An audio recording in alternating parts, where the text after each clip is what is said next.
Good morning, everybody. This is the Foreign Press Association in New York. I'm Ian Williams, the president, and our guest today is Ambassador John Bolton, a repeat guest because unlike many people who have been in politics, when you ask him a question, he tells you what he thinks rather than what he thinks you'd like him to think.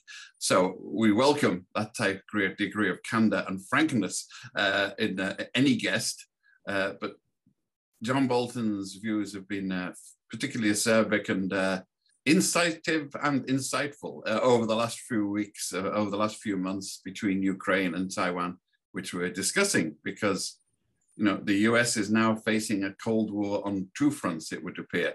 But the question remains about just how well equipped we are. The signs are from John Bolton's writings that the White House team does not always agree with Joe Biden, and Joe Biden sometimes doesn't agree with himself about what he's saying. So is the US equipped to deal with a sort of Cold War on two fronts?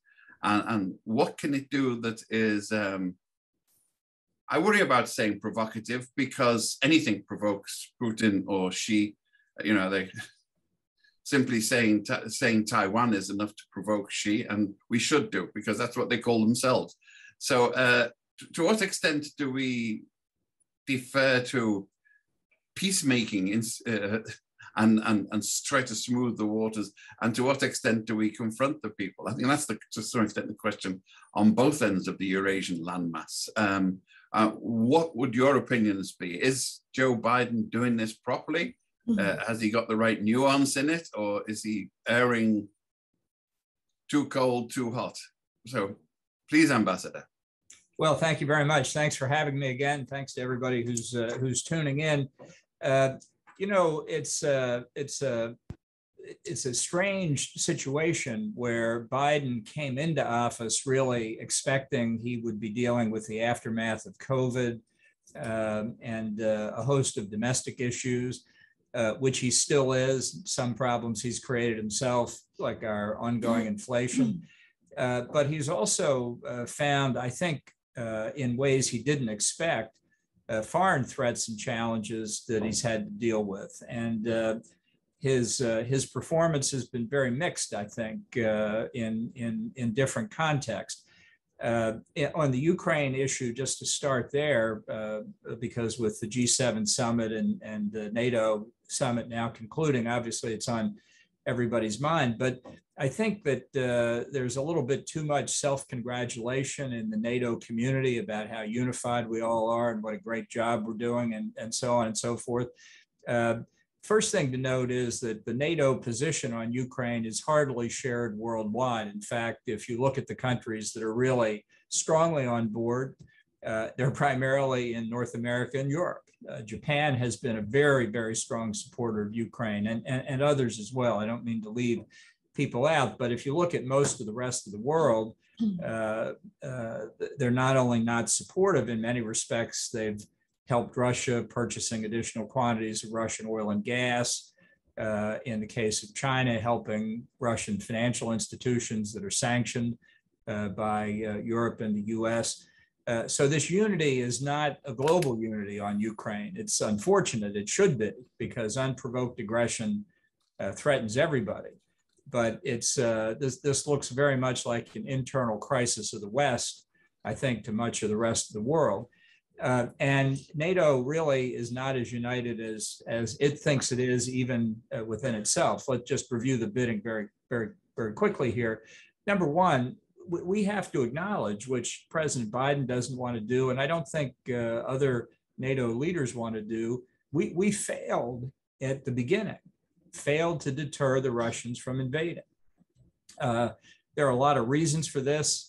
The failure to do anything after Russia invaded Georgia, failure to do anything effective anyway, failure to do anything effective after Russia invaded Ukraine the first time in 2014, and the catastrophic decision shared by the Trump and Biden administrations to withdraw from Afghanistan, which I think drew very close attention in both Beijing and Moscow. So I'm not going to review all the specifics of how we failed to deter the invasion, but manifestly we did. The Russians themselves then engaged in their own extensive failure in some of the worst military action I think we've seen from a major power in decades, if not longer. It really gave the lie to everything the Russians have been saying about how they've improved their military, modernized it, how much better it is than it was 20 years ago. If this is as good as they can get, that's a pretty significant fact. But where we are now is, notwithstanding very extensive assistance given to Ukraine, not just in material and weapon systems, but in intelligence about Russian troop deployments and things like that, we're in something pretty close to a stalemate. It's not correct, as some say, that Russia's losing this war. Among other things, they're fighting it in Ukraine. It's Ukraine's territory that's being devastated. It's Ukrainian civilians who are being killed.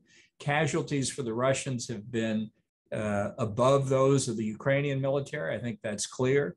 But Russia's fighting a war of attrition. The attachment to the value of human life they have is different from what we might see in many NATO countries.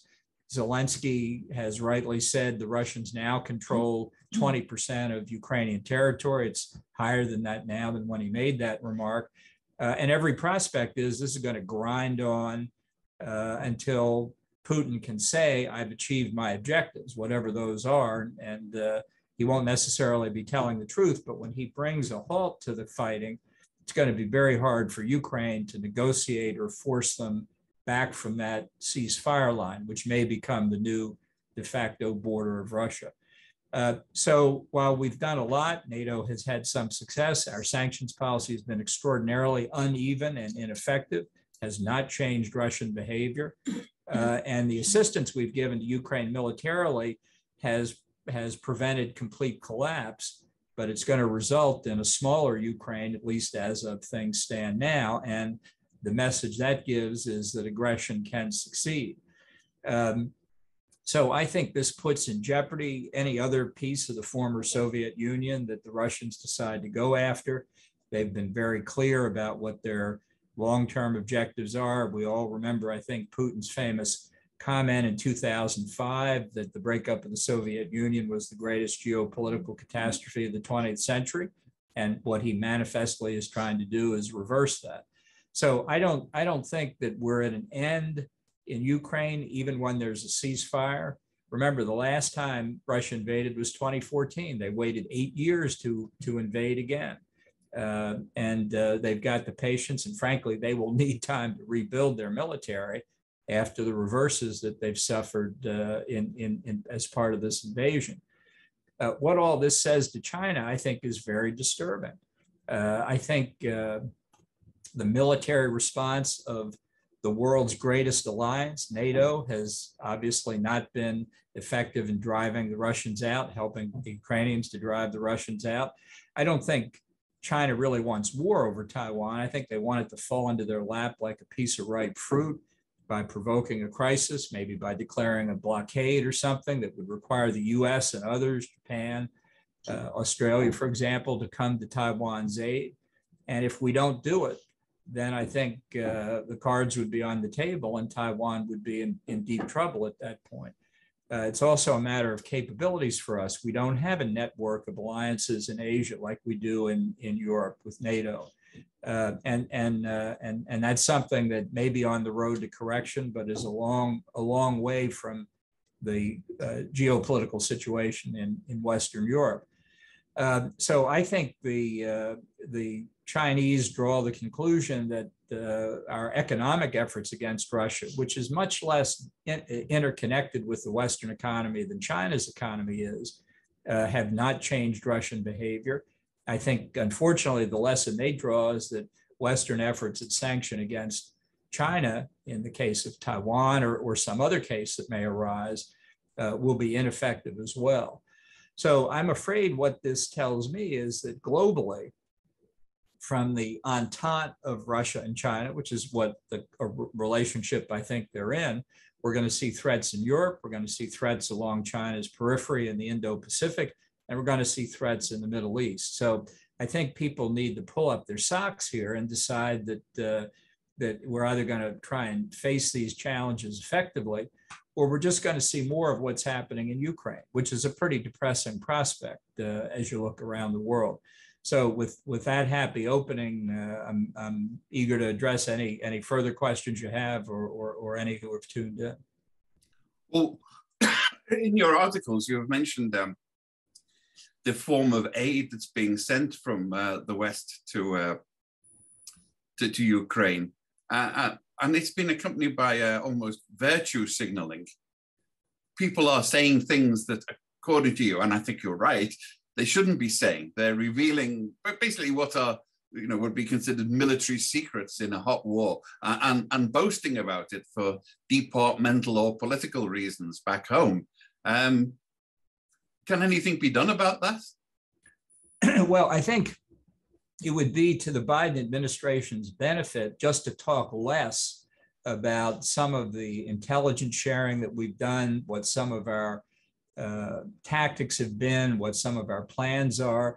It would be helpful for the West as a whole to have less rhetoric and more performance. I mean, just as examples on sanctions, and this falls in the category of virtue signaling.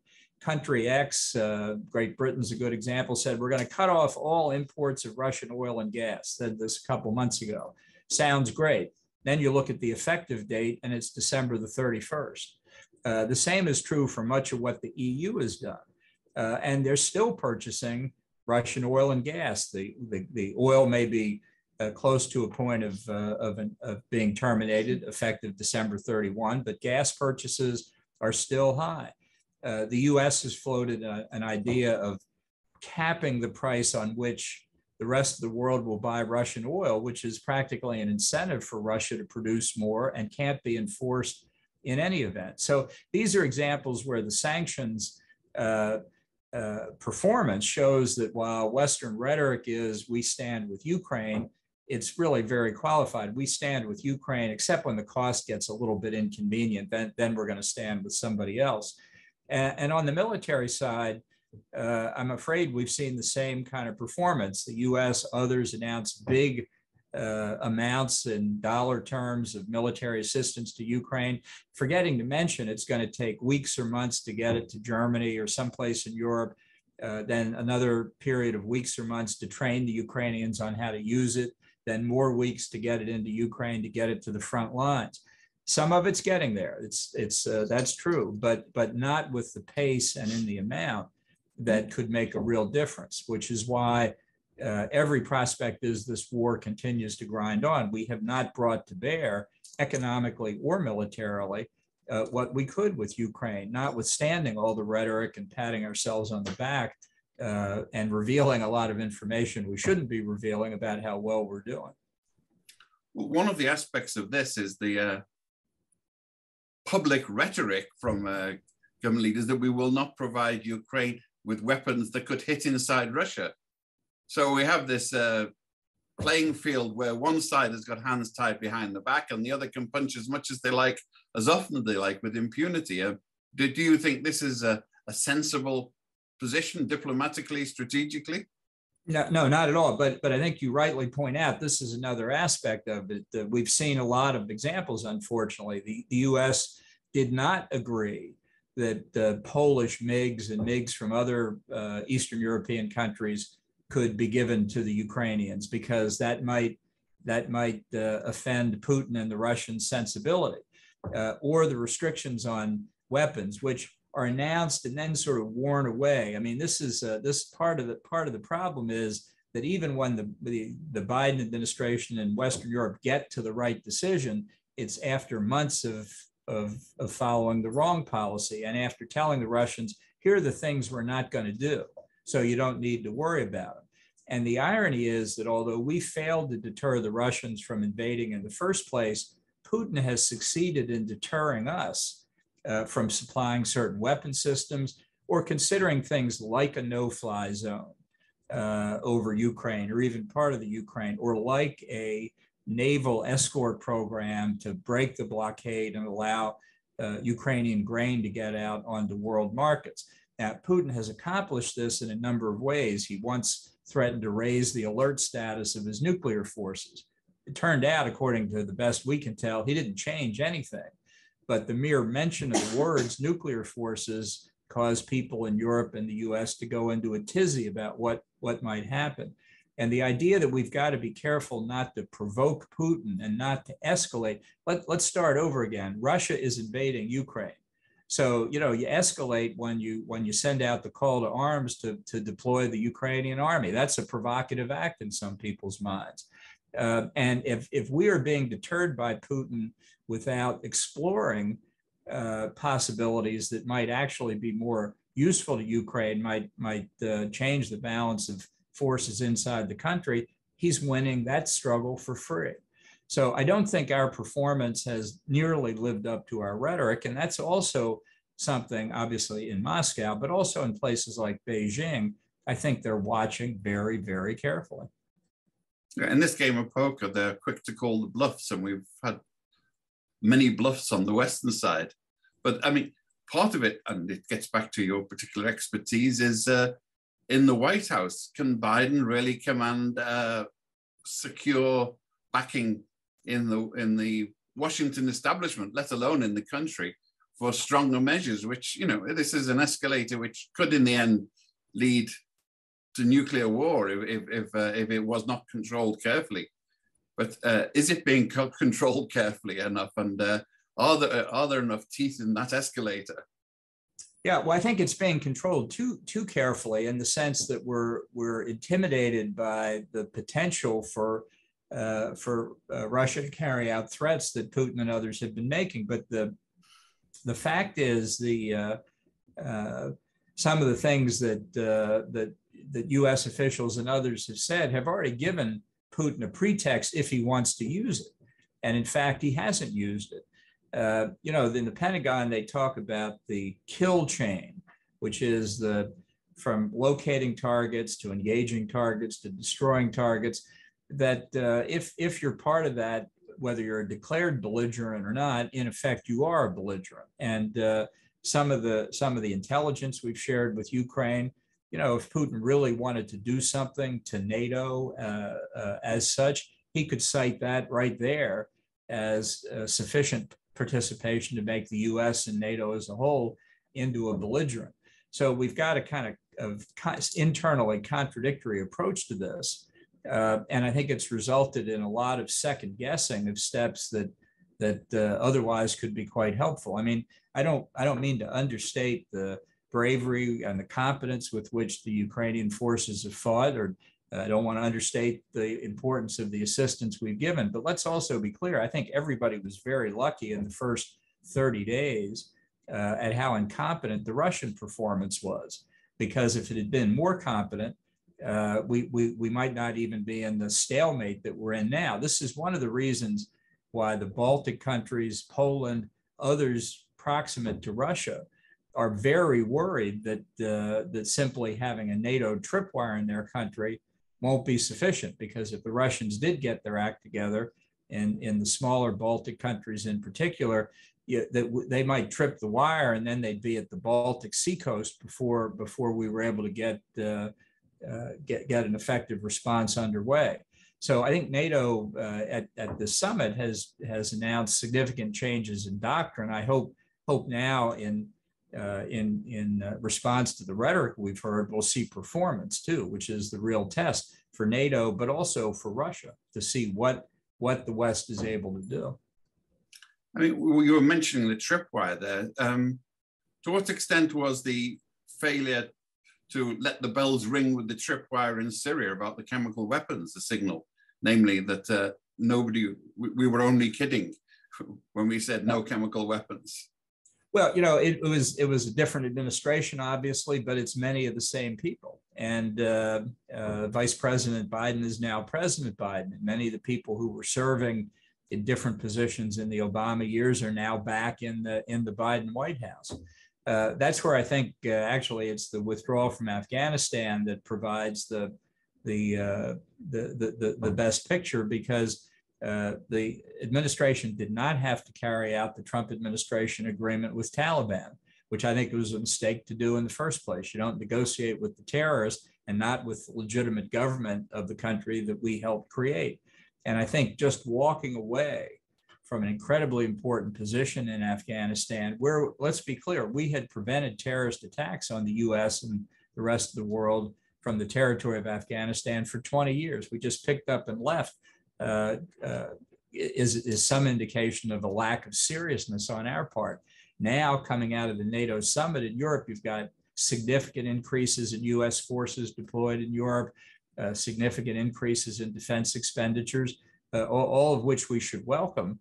But if we had been thinking about this more coherently before, we wouldn't be in the position now of having to respond after this devastating invasion that Russia unleashed.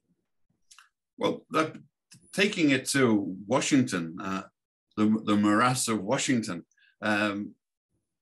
there sometimes seems to be no there. We have an opposition that is wreathed in fighting a war on the Capitol steps in January the 6th. We have the actual governing party that's a bit split, but mostly firm, but looking over its shoulder at elections and having to pay heed to the surprisingly pacifist and Russophile statements from the major opposition. Because whatever you might think about him, Trump is the nearest thing to an opposition there is, it would appear, in Washington. How are the January 6th hearings in Washington playing into this and sending signals to the rest of the world that this is not a country you can come to a serious agreement with because they don't know what they want? Well, let me start by disagreeing with your assessment of the Republican Party. I think in terms of votes in Congress on assistance to Ukraine, in terms of what the major spokesmen for the party in Congress are saying, in terms of what candidates for the 2024 Republican nomination are saying, with the exception of Trump, the support for Ukraine is overwhelming. And I think stronger than from the president's Democratic Party, where I think the split is actually greater than the media have perceived. I think the leftward drift of the Democratic Party is quite noticeable, and I think it's going to cost them dearly in November.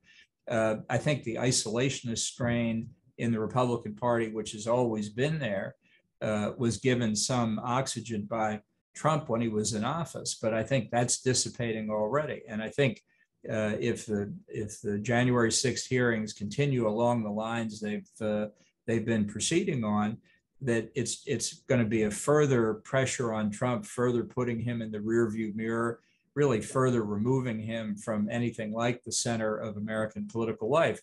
You know, if you review the results of the primary season to date, it's not over, that's for sure. And the results have been somewhat mixed, but by and large, this has not been a demonstration of Trump's dominance within the party. And even the people who would say in another head-to-head public opinion poll, Trump versus Biden, that they would vote for Trump, are actually saying, can we find somebody else in the party? And there are about a dozen or more people who are leaping forward and will do so even more visibly after the November election to seek the Republican nomination. So I think that the 2024 debate is already underway, and I think the dominant view of the Republican Party remains the Ronald Reagan view of peace through strength. It's evolved over time. It's 40 years after Reagan took office. It's no surprise that circumstances are different. The Soviet Union did break up. There are a lot of things that have changed, but the basic principles that he espoused remain the principles of the Republican Party. And it's hard to know really what the Democratic Party's principles are. I think the problem about U.S. leadership at the current time is that it's unfocused. For example, if you ask Biden today, what's our objective in Ukraine, I'm not sure he could say. He can say, as he has at NATO repeatedly, we will defend every inch of NATO territory. Well, that's great. That's been our position for 70 years. So I'm glad it's still the same. But the question that Ukraine poses is, what happens when there's a threat to peace and security in Europe that's not against a NATO country. What do we do? And the answer is, well, we failed to deter the aggression, and we've certainly failed so far to change the balance of the conflict itself. What it's obviously not going to be over before Christmas, as famous wars have famously been declared. What do you see any endgame? Europe is holding firm. I mean, from Putin's point of view, there are now US military bases closer to the old Iron Curtain than ever before. And we have 2 new members of NATO. Wouldn't surprise me if Switzerland and the Vatican join soon. So he is, in geo-diplomatic strategic terms, he has actually achieved the reverse of everything he was protesting about. But he can still win on the ground, is what you're saying, unless somebody stands up against him.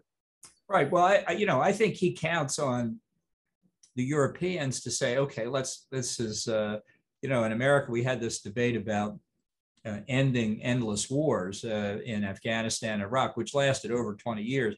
In Europe, I think when they talk about ending endless wars, it looks like 4 months is about the limit. And the French and the Germans want to turn the page and get back to economic business as usual. I think Putin is counting on this. That's certainly the risk I think we face. And that's a circumstance that would leave Ukraine very much in the lurch. I mean, I don't see any incentive at this point for Putin to stop. He's got to do more so that he can declare victory. He won't be telling the truth when he does it, but he's got to be in a place where he can say it. I've achieved my objectives, and say it without breaking into laughter. And that's what I fear more than anything else. That after another few months here, he'll say that and say, we need to bring this war to a halt. I'm ceasing offensive military operations, and we'll have a ceasefire along the lines controlled by the 2 sides. And then that ceasefire line, becomes the new de facto Russian border. I don't think Zelensky at this point has any incentive to negotiate either. The recent poll within the past day has said 89% of Ukrainians don't want to give up any Ukrainian territory. Well, one way to avoid that happening is to make sure the Russians don't control Ukrainian territory. And they're worse off today, as we can all see, than they were on the date of the invasion. So I think for Zelensky to say, okay, let's bring the conflict to a halt, let's negotiate, could cause his government to fall. Which would then, so as I say, what worries me is that puts the momentum, the direction in Putin's hands. And I think we can predict, at least I can't predict exactly what the point will be, but the point will come where he'll say, okay, I've got as much as I can before all this American weaponry gets to the front lines. Let's call it quits now. And I'll be the humanitarian. I'll get credit for the ceasefire. And Zelensky and the Ukrainians will be left holding the bag. Do you think his declaration of victory and the gesture of leaving Snake Island is a straw in the wind for that? Or is it just an ad hoc desperation? No, I think that's what he's going to say. It was a humanitarian gesture. I mean, I think what happened was that our Harpoon anti-ship missiles maybe have gotten into the hands of the Ukrainians, and the Russians don't want to. They know how well our javelins do against Russian tanks. They really don't want to test the Harpoons. They've already had their own experience when their weapons were turned back on Russian ships like the Moskva. And to maintain the blockade, it would be a lot easier to maintain control of Snake Island, but it's not critical to them. How would you assess the European response? The Germans very slowly seem to have turned around, and even the French have stopped talking as much about negotiations and putting some more sinews of war in. But as long as Europe still gives foreign currency to Russia for the oil, what type of war is it? Well, it's still very strange, and I think although it's now only the end of June, what European economic planners are looking at is an adequate supply of natural gas for the coming winter, and I think people say there are really a couple of months to make sure that that there is an adequate supply. So from Putin's point of view, he's happy to continue selling because he's still making money on it. He's making money on sales of oil, even though they've been cut off, and even though the U.S. embargo has been in place. Countries around the world, India, China, and others, have substantially increased their purchases. So it's not that Russia's not suffering costs, but it's not suffering prohibitive costs. And given the value that Putin places on regaining control of the territory of the former Soviet Union, in his cost-benefit analysis, even a tougher position from the Europeans hasn't stopped it. And if I'm right that he knows that somewhere in there you detect war fatigue after 4 months, not of being a combatant, but of enduring a few sanctions, then the ability to break Western unity is it's a high prize for Putin, and he thinks it may be coming. Now, just to pick up the point you made a few minutes ago about Finland and Sweden, that is a major strategic change that nobody anticipated. Certainly the Russians didn't anticipate it. I didn't anticipate it. I'm not sure the Finns and the Swedes anticipated it, but their public opinion saw that the only secure guarantee, the only way from 70 years of experience you can protect your country against a Russian invasion is to be a NATO member. The Russians, the Soviets before them, never crossed a NATO border. And it was Ukrainians' unkind fate that when George W. Bush proposed bringing them and Georgia into NATO on a fast track in 2008, the French and the Germans objected. And had they come in, it's a hypothetical question, but had that NATO border been extended, maybe we wouldn't be in the situation we're in now. I hear different things from inside Germany. Certainly we applaud Chancellor Scholz for his 100 billion euro commitment to buy weapon systems that work, so that he'll buy F-35s, I guess about 30 billion euro. Now, so his planes will fly for a change once they show up. And if he spent more so their tanks roll and their ships sail, that'd be even better. But it's not clear, at least it's not clear in my view, that he's really made the commitment to get to ongoing sustained 2% of GDP for defense over the long term. And it's not clear to me that the French have given up on being the negotiators with the Russians. And it's certainly not clear that Europe fully appreciates the nature of the Chinese threat. Reference to China did find its way into the NATO strategy document. That was a plus. But all the gossip from inside the negotiations was that the French and the Germans tamped it down. They didn't want to be so strong. So you have a much weaker statement than many other NATO members would have liked to see. And I think it shows there's a long political road ahead, both in dealing with Russia and in dealing with China. And it's important that we not keep patting ourselves on the back for how well we're doing. We're doing better than doing nothing, but we're not all that much better off than doing nothing.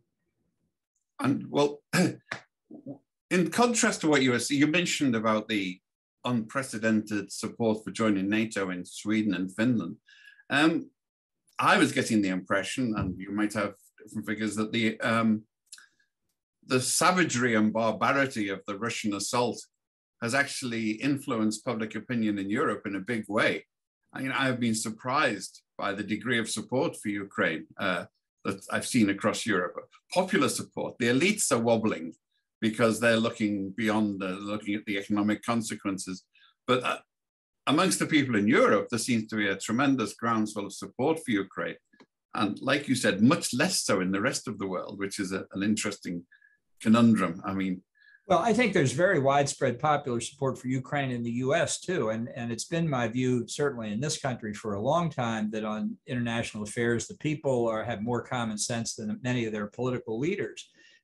Because this is, it reminded me almost immediately of the summer of 1990 when Iraq invaded Kuwait, and an act of unprovoked aggression. And President George H.W. Bush, famously walking back from the helicopter to the White House, said, "This will not stand, this aggression against Kuwait." And it didn't.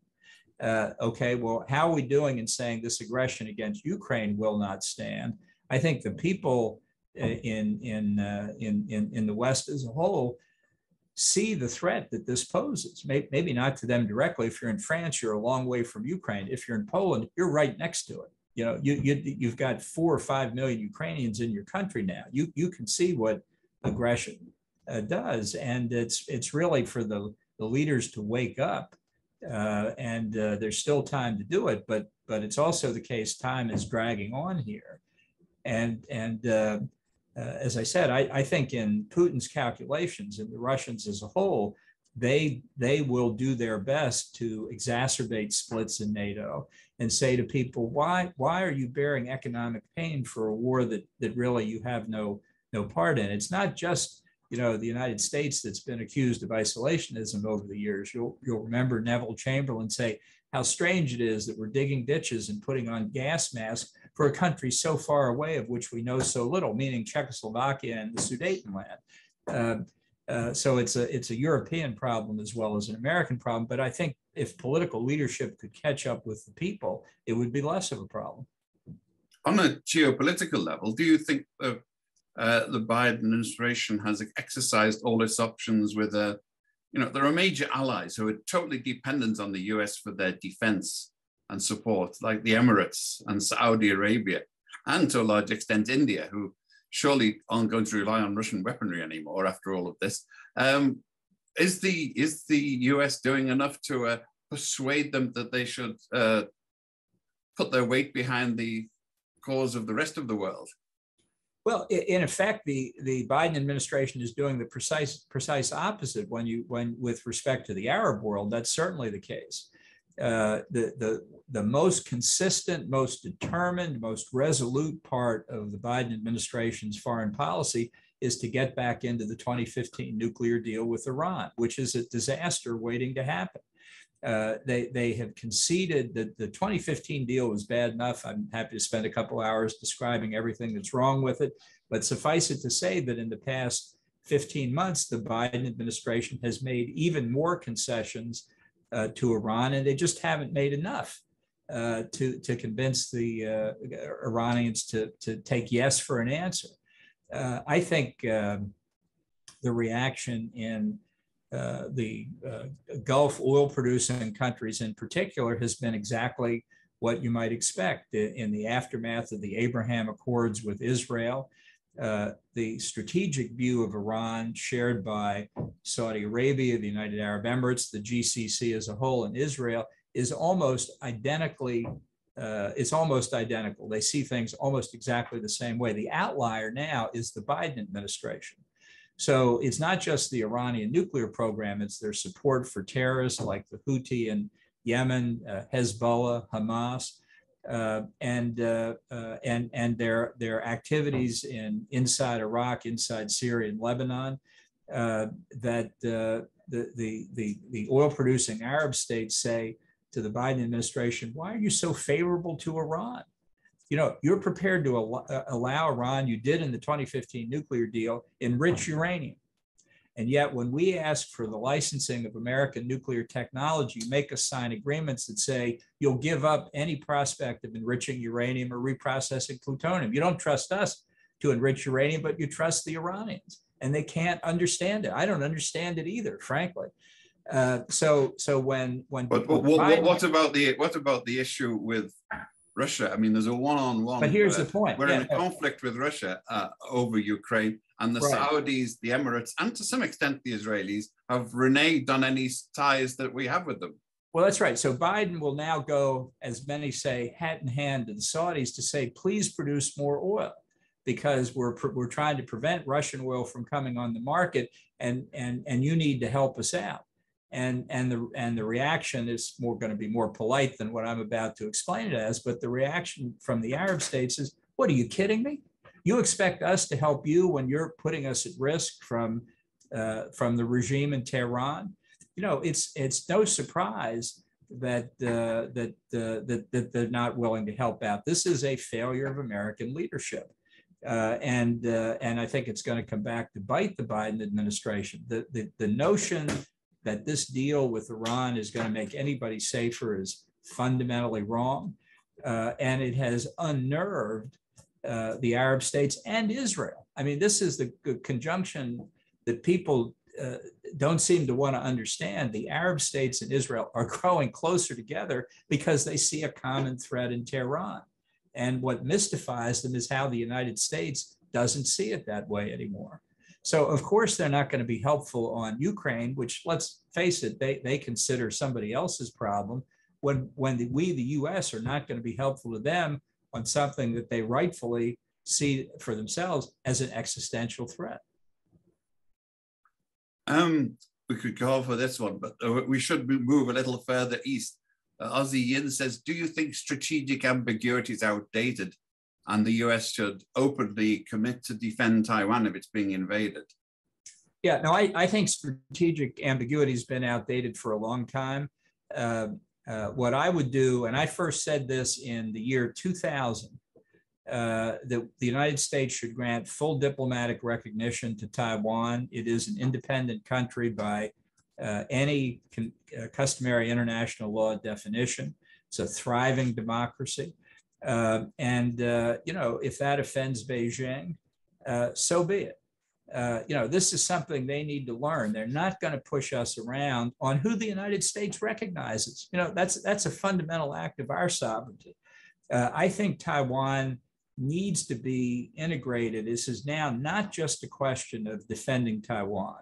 I think if you look at the Indo-Pacific as a whole, Taiwan would be more secure, and the whole region, the whole periphery of China would be more secure if we made Taiwan an integral part of the emerging discussions about security in the region. For example, the Biden administration, to give them credit here, has taken the Asian Quad concept, which actually began back in the George W. Bush years, went nowhere under Obama, didn't go very far under Trump, but they've now held the first in-person heads of state meeting of the leaders of India, Japan, Australia, and the United States. A very significant development. It's not a formal alliance structure. It's not NATO. There's no doubt about that. But as that moves forward, we also ought to be thinking of how to integrate other countries into it. Let's just take South Korea as one example. Now, I think we're all familiar with the tensions between South Korea and Japan for historic reasons and others. This has been part of the US strategic problem. We have a great relationship with Tokyo. We have a great relationship with Seoul, but it's a series of hub and spoke alliances, as the term goes, not the deeply integrated nature of the NATO alliance. And yet, again, I'll give Biden credit here. We saw the picture from the NATO summit of the leaders of Japan, South Korea, and the US at the table together. It's a small step, it's symbolic, but I give the still relatively new South Korean President Yoon credit, and I'm hoping that more will come from that. We've seen the AUKUS development, the consortium of Australia, the United Kingdom, and the United States to build nuclear-powered submarines for Australia. A fantastic idea.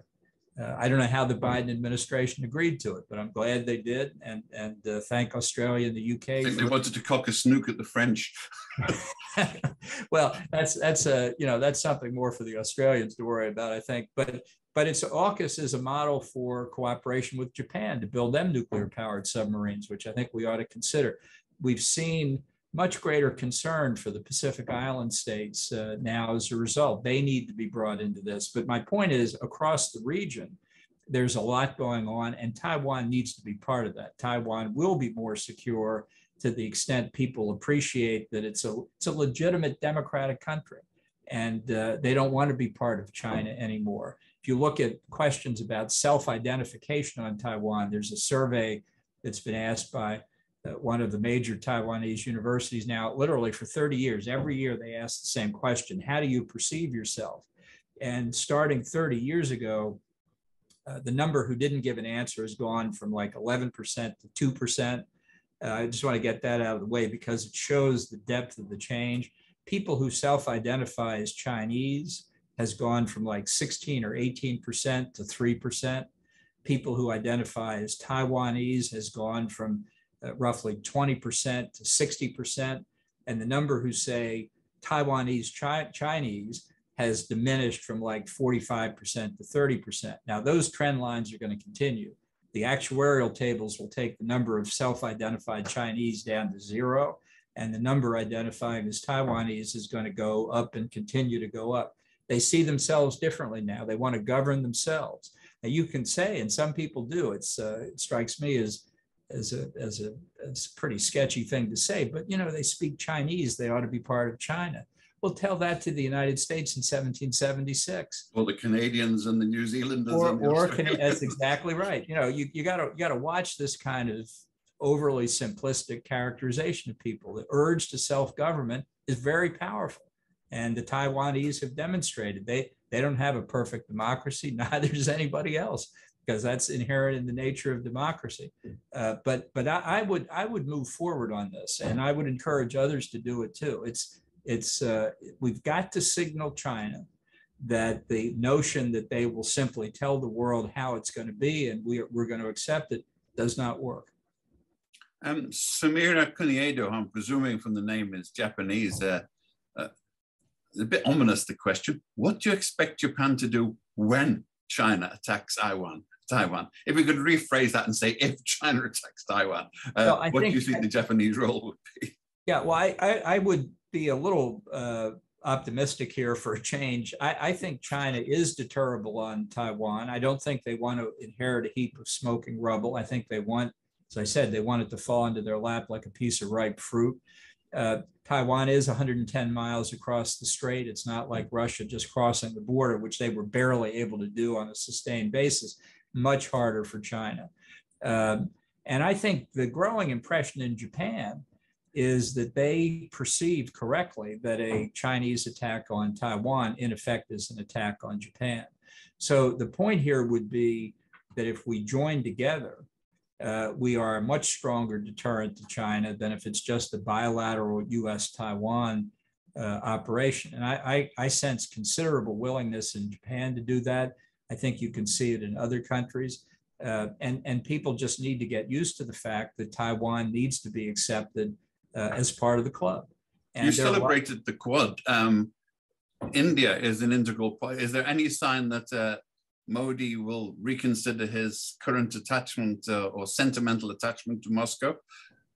Well, I think really India's at the fork in the road here. And as the saying goes, when you come to a fork in the road, take it. They've got to choose whether they're going to acknowledge the reality that I think many in the Chinese military do acknowledge, that they are threatened by China. They're not threatened by the United States or anybody else. And that their historical relationship with Russia, from which they have purchased all kinds of weapon systems, and including very sophisticated ones, unfortunately, including the S-400 air defense system within the past couple of years, has got to change. Many of these same systems the Russians sell to China, or the Chinese buy them and then copy them and manufacture them on their own. You need weapon systems that the other side is not so familiar with that they can't dismantle them from a distance if you're not careful.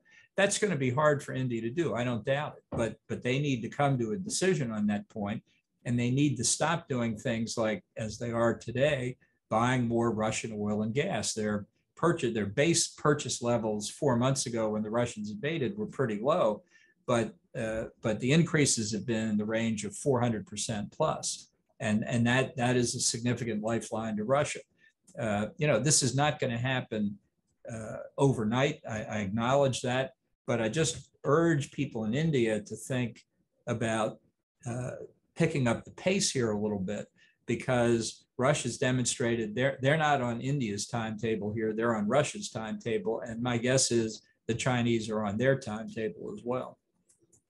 Well, I would have thought that Russian weapons would be a sort of somewhat less attractive commodity after the manifest failures of them in Ukraine, where quantity rather than quality has been the determining factor. Well, one thing we can say for certain, this war has been much more of a proof of concept for American weapons. When one of our javelins encounters a Russian tank, there's no doubt who wins that encounter. So it's the war has not been an advertisement for Russian arms exports, that's for sure. No, Modi will be calling his generals even now. I would hope, or the generals will be calling Modi and say, don't give us any more of this, please. So where does this leave? We're looking forward to a future. We have a mixed up Washington. Let's getting back to it. We're coming on for elections in 2 years' time. They're going to be crucial elections. Biden is sending signals that he wants to run yet again. We have the Trump. Will Donald Trump be impeached or in any way suffer litigiously as a result of the January 6th hearings? Or is he going to, with a leap and bound, declare himself free?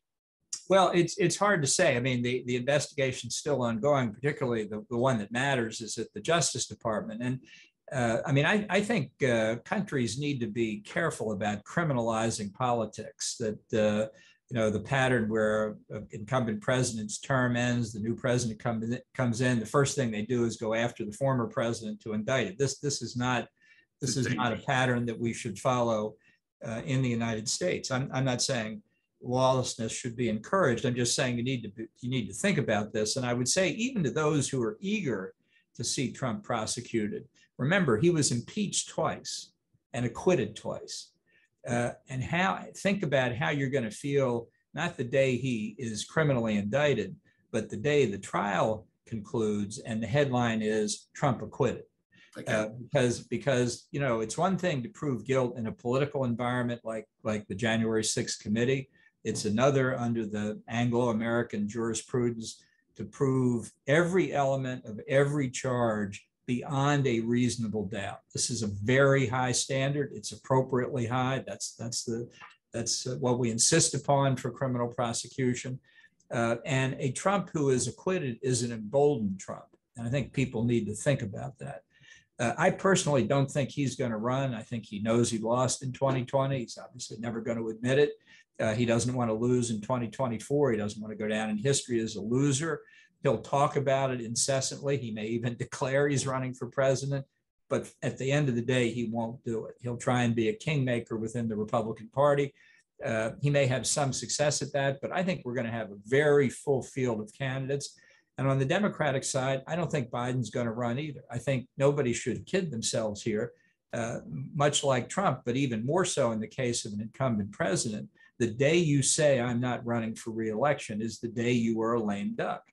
And Biden will not do that until he has to. He's certainly not going to do it before the elections this November. He's got enough trouble. But I also note leading Democratic politicians from around the country, Governor Pritzker of Illinois, who unfortunately, from my point of view, will probably be reelected in November, has been to New Hampshire. Well, what is the governor of Illinois doing in New Hampshire? We all know what he's doing in New Hampshire. He's testing the waters for 2024. So even within the Democratic Party, the recognition, the belief, the hope maybe that Biden doesn't run in 2024 is very real. So people who think there'll be a rematch of 2020, I think will be disappointed on both ends. I think it'll be two completely new people at the top of the tickets. Let's make it almost a terminal epitaph. I get the impression you don't think Biden was as bad as you suspected he would be. Well, he's an epitaph, is that right? Well, no, I mean, not yet anyway. He's unfortunately, he's exactly what I expected he would be. And that's why I didn't vote for him. I didn't vote for Trump. I took the option we have in Maryland to write in the name of a real conservative Republican, because there weren't any on the ballot otherwise. And in a sense, we're going through a very difficult period where we need stronger American leadership internationally, and we're not going to get it. And we're not going to get it till 2024. But I do think change in control of the Congress in November will have a significant impact in Washington. And I think it certainly sets the table for the national debate that will go on from then until November of 2024. Well, that means we have 2 years of a lame duck presidency if the Congress is, as you seem to be prognosticating, is going to be opposed to the president. Well, I think it'll prevent massive new spending programs. I think that'll help bring inflation down. I think that's critical. I think between the Fed and monetary policy, loose monetary policy, and loose fiscal policy, both by the Trump and the Biden administrations. That's the highest political priority for most Americans. It's why Republicans feel optimistic. And I think Republican control of Congress will help bring inflation down. And I think that that it's a potentially dangerous period if adversaries think in this interregnum between now and November 2024, they can take advantage of the United States. We've got to make it clear that we'll be putting, from our side of the spectrum, putting pressure on Biden to make sure that doesn't happen.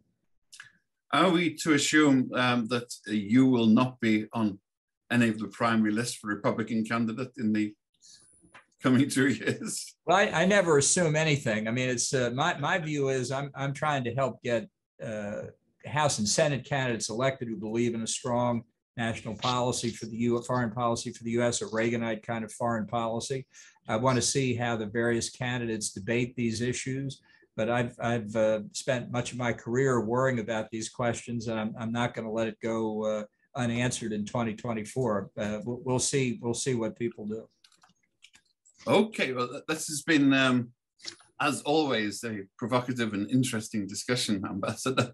And like I said, you tell people what you want them to hear, not what they want to hear. And thanks again for having me. I appreciate it.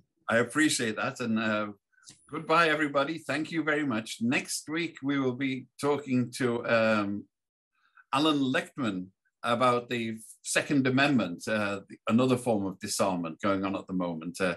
Please join in and come along with us and discuss this other form of embargo, whether there's an arms embargo inside the United States. Thank you very much. Please join the FPA. Please sign up, donate, whatever. Thank you very much. This is Ian Williams, President of the Foreign Press Association, thanking you for listening in to Ambassador Bolton. Thanks.